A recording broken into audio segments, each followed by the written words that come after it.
13h à Cotonou, 12h en temps universel. Écoutez la voix qui vous parle de l'autre côté des ondes. Radio Afrique Santé. C'est la radio que vous aimez.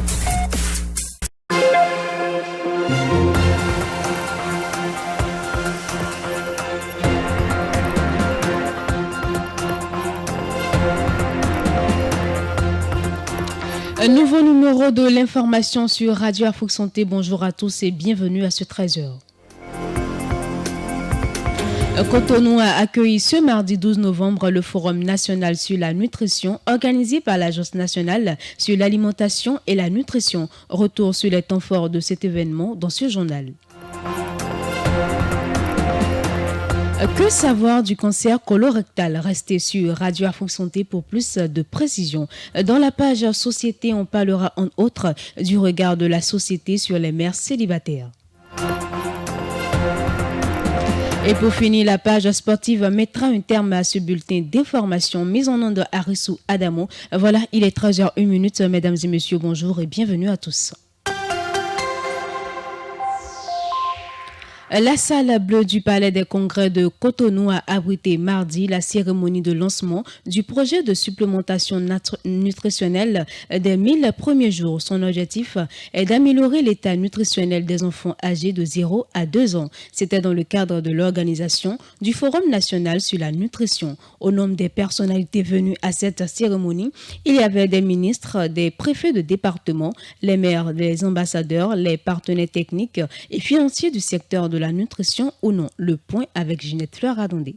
Porté par le chef de l'État, le projet de supplémentation nutritionnelle des 1000 premiers jours a pour objectif d'améliorer l'état nutritionnel des enfants âgés de 0 à 2 ans. Alain Rincati est le directeur général de l'Agence nationale de l'alimentation et de la nutrition. Créée en juillet 2023, elle constitue le bras opérationnel du gouvernement dans ce domaine, agissant comme l'instrument de coordination et de suivi de la politique de l'alimentation et de la nutrition au Bénin. Dans son intervention, il a stipulé que le projet de supplémentation nutritionnelle des 1000 premiers jours, placé sous l'égide de l'ANAN et de la Direction générale des politiques de développement, est un projet révolutionnaire à fort potentiel transformateur. Aujourd'hui marque l'aboutissement des préparatifs d'un projet révolutionnaire à fort potentiel transformateur dans le domaine de l'alimentation et de la nutrition au Bénin. Le défi que nous devons relever est d'investir différemment dans la petite enfance afin de préparer une nouvelle génération de citoyens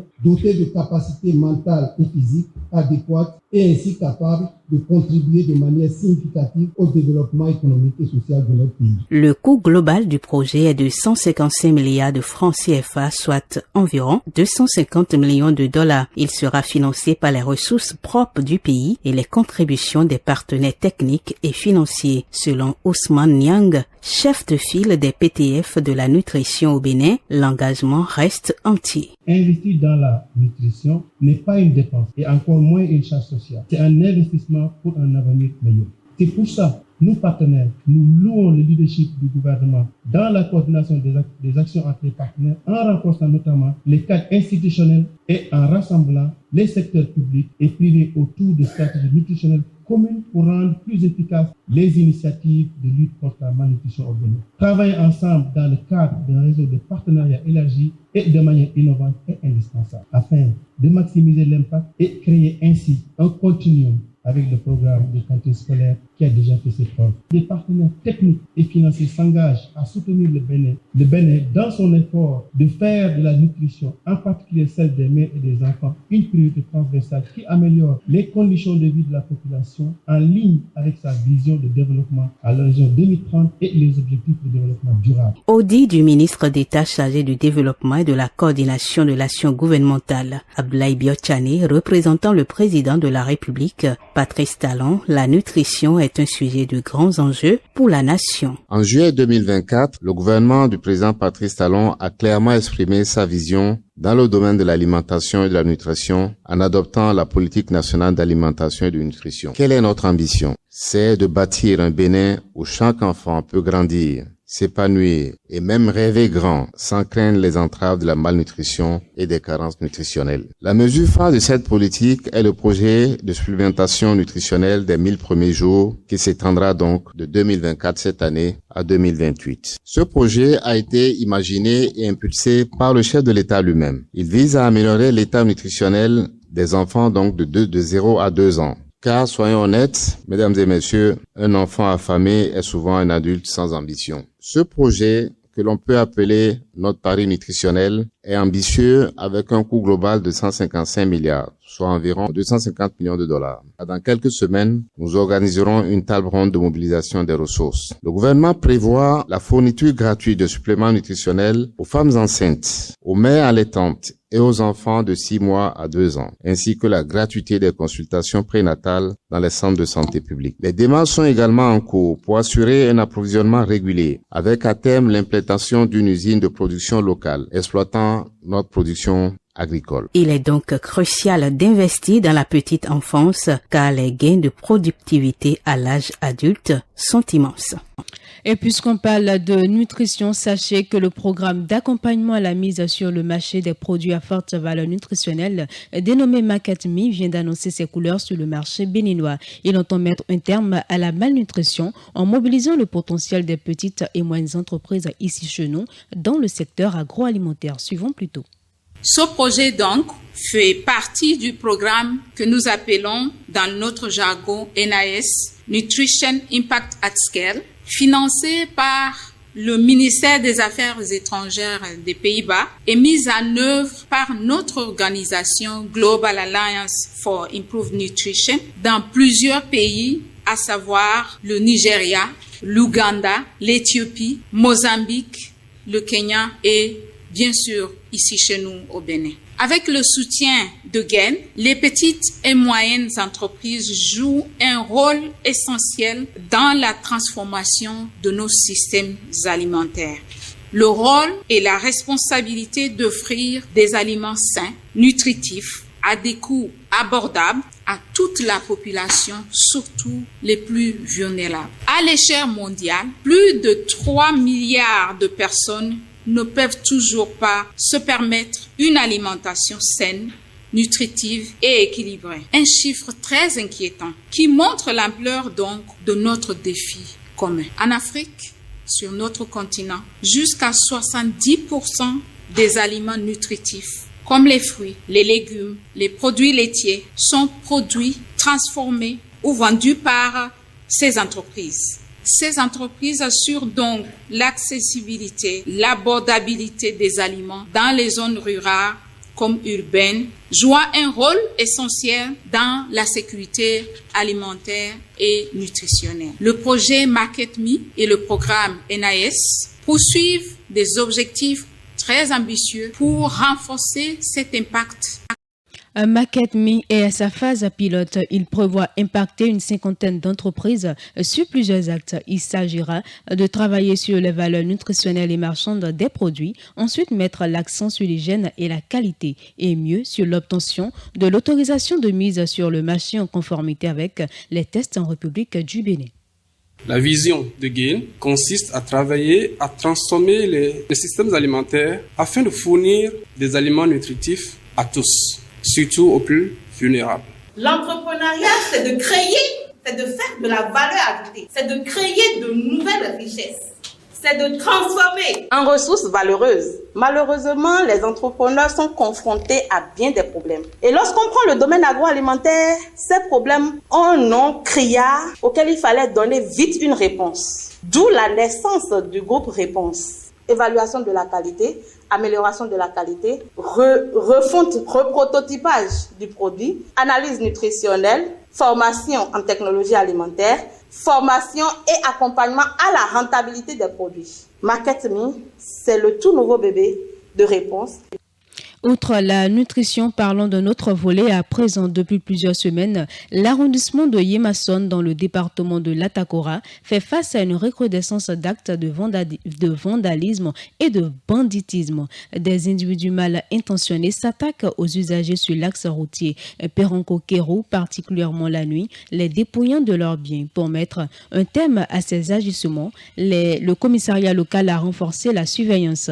Dans la nuit du samedi 9 au dimanche 10 novembre 2024, aux environs de 5 heures, une équipe de la police républicaine en patrouille a récupéré 3 individus à moto près du Marigot-Nembré à la sortie du village de Sayakro. Les 3 motocyclistes roulaient à vive allure, sans éclairage, ce qui a immédiatement attiré l'attention des forces de l'ordre. Les policiers ont tenté de les arrêter à l'aide de signaux lumineux. Les suspects, réalisant qu'ils avaient affaire à la police républicaine, ont abandonné leur moto et pris la fuite. Dans leur tentative d'évasion, ils ont ouvert le feu sur les policiers. Les forces de l'ordre ont immédiatement riposté, agissant avec des tirs avec les suspects. Les 3 fugitifs ont été grièvement blessés et ont succombé sur place à leurs blessures. Sur les lieux, les policiers ont saisi un fusil artisanal à charger, 2 munitions de calibre 12 ainsi que plusieurs objets appartenant vraisemblablement aux victimes. 6 téléphones portables et diverses marques de clés passent partout. Voilà quelques autres nouvelles toujours au plan national. C'est avec Romaric Tokbe. Le ministère du Travail et de la fonction publique alerte sur un faux communiqué qui circule notamment sur les réseaux sociaux au nom de la ministre Mathis Adidiatou. Selon nos informations, le dit faux communiqué venant de certains individus sans foi ni loi qui portent le nom de la ministre du Travail et de la fonction publique circule depuis quelques heures via les réseaux sociaux, alerte un communiqué du ministère. Ce communiqué qui parle d'un supposé recrutement général est faux et les candidats à la recherche d'emploi et les diplômés sans emploi sont invités à la vigilance pour ne pas tomber dans le piège des arnaqueurs. Toujours au Bénin, le 12 novembre 2024, une opération policière aurait été initiée dans le but d'appréhender le général Louis-Philippe Ndéon, ancien haut gradé ex-directeur général de la police nationale et ardent défenseur des libertés au Bénin. Selon les informations, c'est un site d'information togolais qui a publié l'information relayée par les réseaux sociaux. Face à l'ampleur de la rumeur, le cabinet de Louis-Philippe Ndéon s'est fendu d'un communiqué pour situer l'opinion. Selon le communiqué du cabinet du général, une 50aine de policiers sous la direction de Soumaïla Alabiyaya se préparaient à intervenir à son domicile. Aucune plainte ou charge officiel ne vise le général toujours selon le document. Et pour finir, le porte-parole du président de l'Assemblée nationale, Vitali Botton, était le 12 novembre 2024 sur la télévision Hémicycle pour répondre aux critiques émises par certains députés du groupe Les Démocrates relatives au 4e rapport d'activité de Louis Bérounou Vlavonou. Dans sa réplique, Vitali Botton a souligné que les critiques formulées par des représentants du peuple devraient être formulées de manière objective et constructive. Ce rapport, en tant qu'œuvre humaine, peut avoir des imperfections, mais encore faut-il que les critiques soient fondées et contribuent à son amélioration, a-t-il indiqué sur Radio Hémicycle. Le porte-parole de l'Assemblée nationale, lors de son intervention sur la télévision parlementaire, a fermement défendu l'approche de Louis Vlavonou, expliquant que l'Assemblée ne se réunit en plénière que pour des dossiers complets, ce qui garantit une grande efficacité. En réponse aux remarques sur le nombre limité de plénières, Botton a clarifié que la convocation de celle-ci dépend de la disponibilité de dossiers aboutis. 13h passées de 13 minutes dans les locaux de Radio Afrique Santé. On parle de notre sujet à présent et on ouvre le registre santé de cette édition. Le cancer colorectal est un type de cancer qui affecte le côlon ou le rectum. Il s'agit d'un des types de cancer les plus répandus dans le monde qui peut avoir des conséquences graves et entraîner la mort. Comment prévenir cette maladie? L'oncologue digestif David Malka y répond.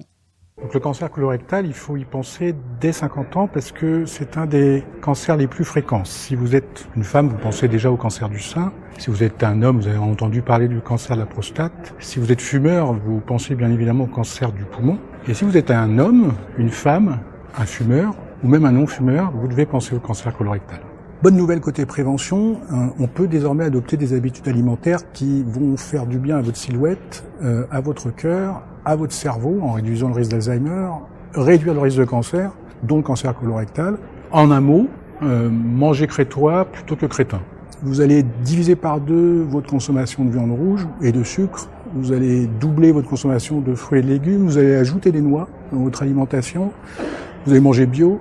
Vous allez diminuer le nombre de calories s'il est trop élevé. Vous allez faire de l'exercice, lutter contre la sédentarité et le surpoids. Ce faisant, vous allez faire du bien à la planète aussi. Alors attention, si vous avez des antécédents personnels ou familiaux, vous êtes possiblement à risque plus élevé que la population générale de cancer colorectal. Il faut en parler à son médecin. La coloscopie d'emblée s'impose souvent dans ces cas-là. On peut même dans certains cas aller vers une consultation de génétique pour évaluer ce risque. Les formes génétiques de cancer colorectal sont moins fréquentes que souvent on le pense. C'est de l'ordre de 5% des cas. Mais identifier ces cas, c'est très important et très utile parce que l'on va pouvoir rassurer les personnes non atteintes par l'anomalie génétique dans la famille considérée. Donc rassurer beaucoup de sujets. Et puis, pouvoir mettre en place une surveillance appropriée chez les personnes identifiées comme à risque. On parle société à présent et je l'annonçais en début d'édition, il n'est pas rare de voir des familles qui sont dirigées par une seule personne et dans la majorité des cas par la mère. Passé l'adaptation des débuts qui sont souvent difficiles et chaotiques, il reste souvent difficile aux mères célibataires de refaire leur vie. Plus de détails dans ce reportage que nous propose Olagrace Adjé.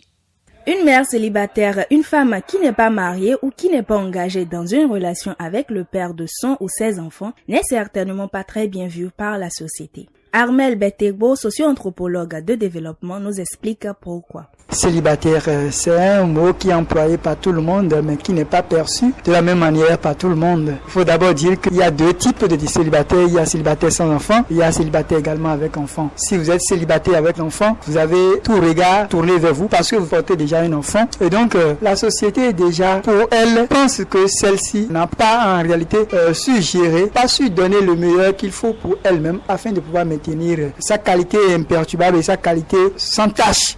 Être une mère célibataire implique généralement d'assumer la responsabilité complète, d'élever un enfant, d'exercer différents rôles, de fournir un soutien financier, un soutien émotionnel et éducatif à son enfant. Toutefois, les gens ont souvent des appréhensions vis-à-vis de ces femmes. Séductrices, aigries, incapables de garder un homme. Voilà autant de mots employés pour qualifier une mère célibataire. Il y a beaucoup de noms qu'on attribue à celle-ci. Soit on dit que c'est parce qu'elle n'est pas bien éduquée, soit elle a une certaine manière de faire qui amène son homme à pouvoir l'abandonner. On perçoit déjà celle-ci comme quelqu'un qui n'est pas fidèle. Une mère célibataire n'est pas moins une femme, un être avec des besoins émotionnels et physiques. Mais peut-elle refaire sa vie?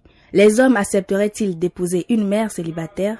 Épouser une mère célibataire, en fait, je ne pense pas que ça soit un problème parce que le véritable problème, c'est quel est le nombre d'enfants que possède cette mère célibataire. Parce que tout homme qui veut accorder une deuxième chance à cette mère doit en même temps l'aimer et elle et ses enfants. Donc si ce nouveau mari n'est pas en mesure de prendre soin d'elle et de ses enfants, je crois que ça sera un peu difficile. Épouser une mère célibataire, je crois que le premier avantage c'est que, on peut dire que ouais, que t'es devant une meuf mature, voilà, c'est quelqu'un qui a déjà de l'expérience, qui sait ce qu'elle veut, tu sais déjà que, ok, cette mère, elle n'est plus là pour s'amuser, tu peux même apprendre beaucoup de lui en tant que jeune papa. L'autre chose, faut définir le nombre d'enfants, parce que ça c'est important. Parce que moi, dans mon cas par exemple, je peux accepter une mère célibataire avec un enfant, mais au-delà d'un enfant, je crois que je ne serai pas très partant parce qu'il y a le côté financier qui est important qu'il faut évaluer dans ce sens. Bon, selon moi, une mère célibataire qui a peut-être un seul enfant, ouais, ça peut aller. Mais peut-être après 2, 3, non là, il y a des limites quand même en fait. Et un match de football ne commence jamais 1-0. Il doit avoir un équilibre parfait. Et suite à cela, épouser une mère célibataire, selon moi, a des inconvénients. Moi, je ne peux pas accepter de naviguer dans une autre dynamique familiale, ce qui inclut l'interaction avec l'ex-partenaire de la mère, des relations avec les enfants et des ajustements dans les rôles parentaux. Oui, une mère célibataire peut et a le droit de refaire sa vie, de donner une deuxième chance à l'amour. Être mère célibataire dans toutes ses belles expériences et ses difficultés est pour ces femmes la plus grande fierté, mais aussi un combat. Si vous venez de nous rejoindre, sachez que vous êtes sur Radio Afrique Santé. Ce journal se poursuit. La pauvreté, c'est le signe d'une vie sans source de revenus et même parfois sans travail. Ne pas pouvoir subvenir à ses besoins rend soucieux et définit le stade de notre vie courante. La pauvreté est-elle un coup du destin? Ce chemin est-il déjà tracé depuis notre naissance? Et comment faire pour s'en sortir? Dans cet élément, les citoyens se prononcent sur la vraie nature de la pauvreté. La pauvreté n'est pas une affaire du destin, même si tout le monde ne peut pas être riche. Chacun de nous peut tirer son épingle du jeu, parce qu'on dit tous autant que nous sommes, nous avons notre heure de gloire. Il y a ce moment de la vie où tout marche, tout ce que l'on entreprend marche. Si l'on travaille, l'homme va gagner son argent. C'est à l'homme maintenant de savoir quoi faire dans le milieu où tu es, qu'est-ce qui marche. C'est à l'homme d'innover, de savoir créer des choses qui vont marcher pour ne pas vivre sous le seuil de la pauvreté. Déjà, il faut reconnaître que personne, aucun être humain normal ne veut finir sa vie en étant pauvre. Chacun se débrouille, chacun se sèche. Cependant, il arrive que certains, malgré tous les efforts fournis, les résultats escomptés n'y arrivent pas. Et dans ce cas, on peut dire clairement que la pauvreté, c'est une affaire de destin. Que ce soit ses amis ou ses ennemis, ils peuvent le témoigner que, mais lui là, il se débrouille. Mais pourquoi est-ce qu'il ne devient pas riche? Donc, on peut dire là que c'est une affaire de destin. Je ne pense pas que la pauvreté soit une affaire de destin. D'autant plus que si on se réfère au sein des Écritures, chez les catholiques, il est dit, ou il est du moins écrit, que l'homme mangera la sueur de son front. Ceci étant, on ne peut pas attacher directement une situation non stable au destin. Parce que c'est vrai, la vie déjà est faite de haut et de bas. Donc, c'est à l'homme, à l'individu concerné de prendre des décisions, de mener des démarches pour tirer son épingle du jeu, pour s'en sortir. Par contre, il ne faut pas négliger le fait que nous sommes en Afrique et qu'en Afrique, il y a plusieurs facteurs qui peuvent peser dans la balance. Tout revient en tout cas à l'individu concerné de prendre des dispositions pour retrouver sa stabilité. La nouvelle hors de nos frontières à présent et c'est avec Ola Grace Adji.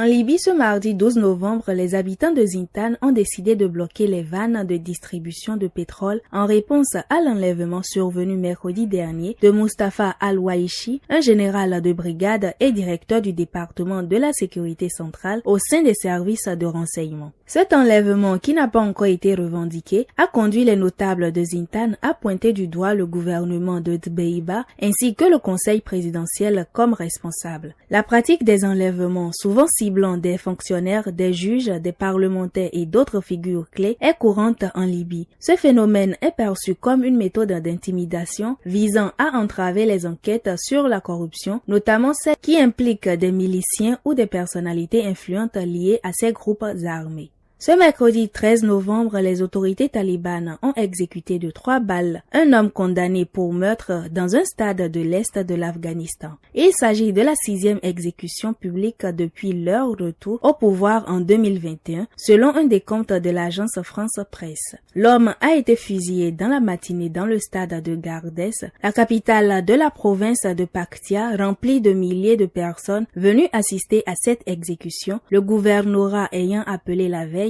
sur les réseaux sociaux les habitants à participer à l'événement. La COP29, la grande conférence annuelle des Nations Unies sur le climat se tenant à Bakou, en Azerbaïdjan, a entamé ses travaux sur une note d'optimisme prudent. Les délégués présents affichent un espoir mesuré, nourri par des négociations intenses depuis le lancement de l'événement mardi. Parmi les premiers échos, des divergences apparaissent déjà sur les attentes et priorités des pays participants. La journée de ce mercredi s'annonce chargée avec l'intervention de plus de 2 douzaines de chefs d'État. L'un des sujets sera la mise à jour sur le traité de non-prolifération des combustibles fossiles inspiré des initiatives visant à contrer les armes nucléaires et la pollution plastique. Ce concept novateur ambitionne de freiner l'expansion des énergies fossiles tout en promouvant des alternatives durables. Et pour fermer cette page inter, aux États-Unis, Donald Trump choisit Elon Musk pour diriger le département de l'efficacité gouvernementale. Le chef d'entreprise Elon Musk et l'ancien candidat républicain à l'élection présidentielle vivaient Isaac Ramaswamy dirigeront ce nouveau département en partenariat avec le Bureau de la gestion et du budget. Propriétaire du média social X, Elon Musk a publié un message sur la plateforme s'engageant à documenter toutes les actions du département en ligne pour une transparence maximale. Le super PAC d'Elon Musk a dépensé environ 200 millions de dollars pour aider à élire Donald Trump, selon une personne familière avec les dépenses du groupe. Cet effort financier a établi une nouvelle norme pour la façon dont les milliardaires peuvent influencer les élections. Le milliardaire avait insisté sur la création d'un département de l'efficacité gouvernementale avant sa nomination.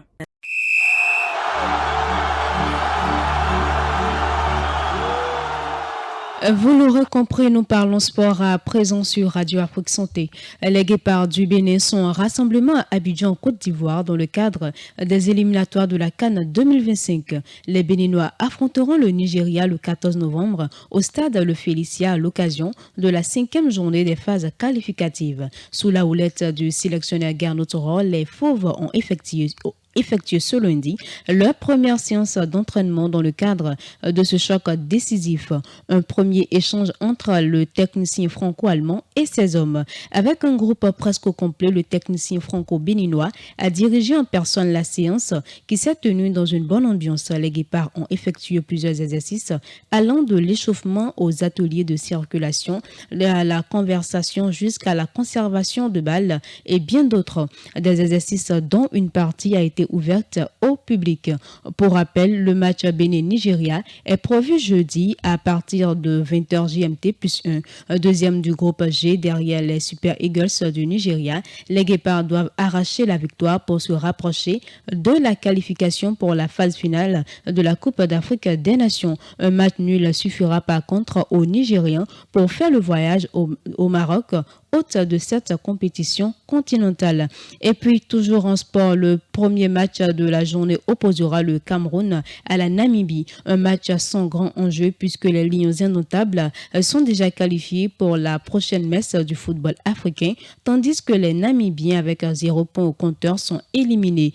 Plus tard dans la journée, le Togo se déplacera sur la pelouse du Libéria dans le groupe E avec seulement 2 points au compteur. Les éperviers doivent absolument s'imposer pour garder un mince espoir de qualification. En face, le Libéria, dernier du groupe, compte jouer les troubles fêtes. Et pour finir, dans le groupe G, le Tchad et la Sierra Leone s'affronteront. Les deux équipes seulement séparées par 2 points au classement visent la victoire pour tenter de décrocher une qualification miraculeuse.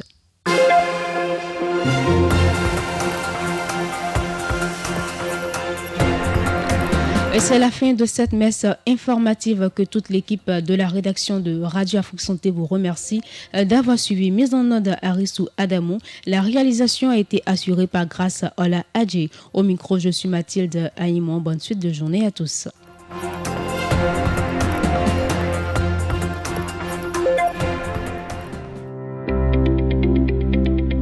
Vous souhaitez communiquer sur Radio Afrique Santé? Vous organisez un événement? Nous vous accompagnons. Faites la promotion de votre événement sur Radio Afrique Santé. Radio Afrique Santé. Pour plus d'informations et pour tout renseignement, rendez-vous sur notre site www.radioafriquesanté.com. Oui. Ma fuck man. À la fond. Ouais, ils aient danger, levez les mains tout le monde. Arrête les sourcils et moi.